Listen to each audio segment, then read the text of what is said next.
वो दूध जो होना चाहिए था जीवन का पहला अमृत कैसे बन गया जहरीली धातु का वाहक। हर सैंपल में मिला U-238।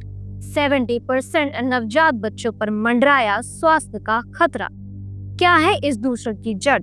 भूजल, उद्योग या सरकारी लापरवाही? और क्या माताओं को स्तनपान रोकना चाहिए? नमस्कार, आप देख रहे हैं सत्य भारत टाइम्स। बिहार की कुछ जिलों में स्तनपान कराने वाली माताओं के दूध सैंपल से हुए अध्ययन में एक चौंकाने वाली खबर सामने आई है। इस अध्ययन में बिहार के 6 जिलों भोजपुर, समस्तीपुर, बेगूसराय, खगड़िया, कटिहार और नालंदा की लगभग 40 माताओं का दूध सैंपल लिया गया।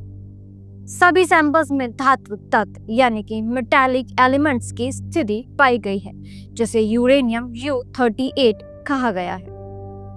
स्तर अलग अलग था, लेकिन अधिकतम एक नमूने में 5.25 माइक्रोग्राम प्रति लीटर तक यूरेनियम की मात्रा नापी गई। अध्ययन के अनुसार लगभग 70% शिशुओं में नॉन कार्सिनोजेनिक का खतरा हो सकता है, यानी ऐसा कुछ जो कैंसर का कारण नहीं माना जा सकता। लेकिन वैज्ञानिकों ने यह भी कहा कि तत्काल कैंसर खतरे का संकेत नहीं मिला है। इसके संभावित स्रोत और कारण बताए गए हैं, जिसमें शोधकर्ताओं का मानना है कि ये यूरेनियम मुख्यतः भूजल यानी ग्राउंड वाटर के माध्यम से हो सकता है, क्योंकि बिहार के कई इलाकों को भूजल में यूरेनियम की समस्या पहले भी सामने आ चुकी है। उन्होंने ये भी कहा कि खाद्य उर्वरक जैसे फॉस्फेट फर्टिलाइजर, इंडस्ट्रियल वेस्ट और अत्यधिक वाटर हार्वेस्टिंग इस यूरेनियम दूषण को योगदान कर सकते हैं। इस मामले में कुछ विशेषज्ञों ने अपनी प्रतिक्रिया भी दिखाई है।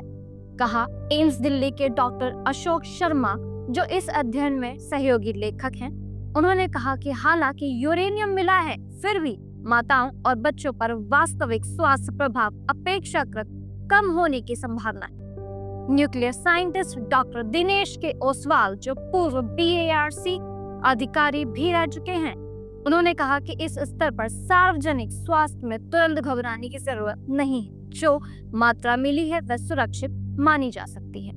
साथ ही पटना के महावीर कैंसर संस्थान के वैज्ञानिकों ने यह भी स्पष्ट किया कि स्तनपान सबसे अच्छा पोषण माध्यम है और इस अध्ययन के निष्कर्षों के बावजूद माताओं को स्तनपान बंद करने की सलाह नहीं दी जानी चाहिए। यह अध्ययन पहले के पर्यावरणीय जोखिमों यानी एनवायरमेंटल रिस्क की एक लंबी श्रृंखला में आता है।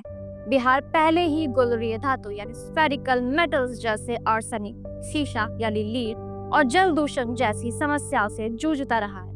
पिछले अध्ययनों में भी बिहार के भूजल में यूरेनियम की मात्रा अभूतपूर्व पाई गई है, जिसमें यह स्पष्ट होता है कि ये समस्या नई नहीं है, लेकिन स्तनपान के माध्यम से शिशुओं में पहुंचने की ये पहली वैज्ञानिक पुष्टि है। विशेषज्ञों का कहना है कि राज्य और केंद्र सरकार को जल गुणवत्ता की व्यापक जांच बढ़ानी चाहिए, विशेष रूप से उन जिलों में जहां अध्ययन किया गया है।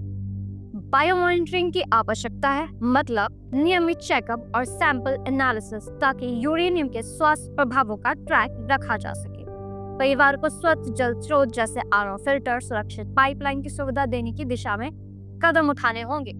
स्वास्थ्य विभाग को माताओं के लिए जागरूकता अभियान चलाना चाहिए, ताकि वे समझ सकें कि क्या हुआ और वे किस तरह से सुरक्षा नियुक्ति कदम उठा सकती हैं। ये अध्ययन एक साबित चेतावनी है। हमारे पर्यावरणीय संकट सिर्फ मापने योग्य नहीं है, वे माता पिता और बच्चों के स्वास्थ्य को सीधे प्रभावित कर रहे हैं। बिहार और केंद्र सरकारों को अब इलाज के साथ साथ रोकथाम पर एक साथ काम करना होगा, ताकि भविष्य में और अधिक अनजानी त्रासदियां न हो सके।